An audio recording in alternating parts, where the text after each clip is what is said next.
Chaque personne a déjà modifié une histoire afin de la rendre plus vraie que nature. Dans le tout nouveau film de Marc-André Lavoie, vous serez invité à démêler le vrai du faux et le faux du vrai. On pourra dire qu'il n'y en aura pas de facile pour ceux qui verront le film. Bienvenue à l'émission Accès Média.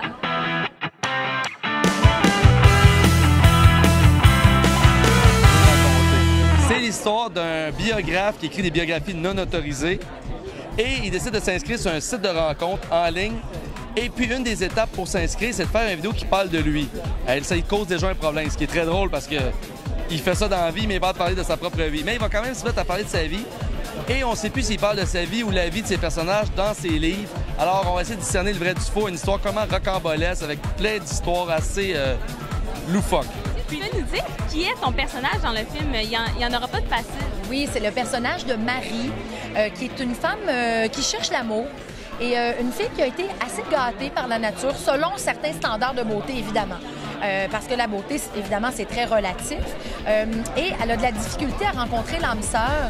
Elle cherche l'amour et il y a toujours des gars qui s'intéressent à elle, mais c'est des gars superficiels qui s'intéressent à elle juste pour sa beauté ou pour ce qu'elle a l'air.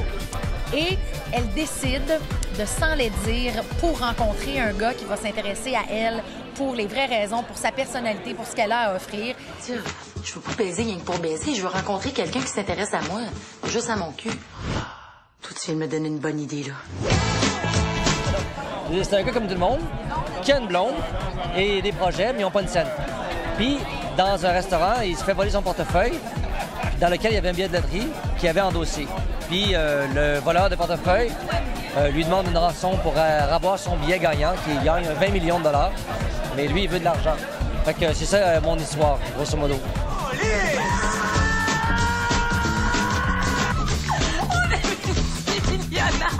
C'est un gars qui a une bien mauvaise journée. Alors, il perd sa job, il perd sa femme, puis il décide de se suicider. Et comme il est trop large pour le faire, ben il engage un tueur. Et puis, une minute avant que la balle parte, il apprend que sa femme revient puis qu'il va revoir sa job.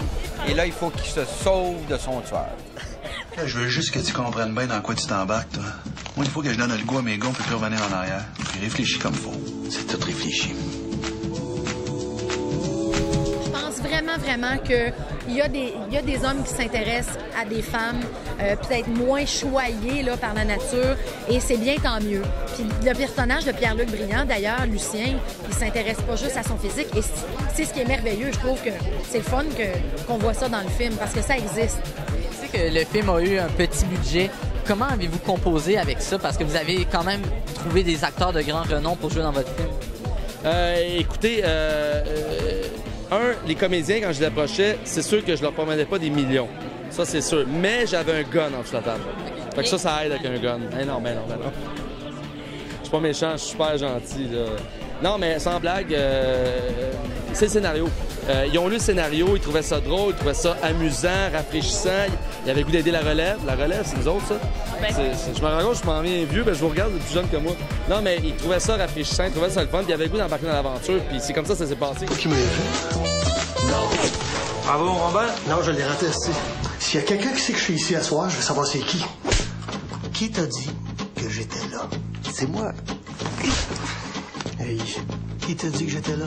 J'ai eu un contrat ce matin. Puis de retravailler avec Claude Legault, avec qui vous avez travaillé sur... 7 ans. Écoute, on a joué 7 ans ensemble.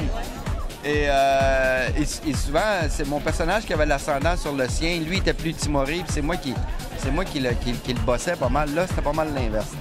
C'était assez drôle.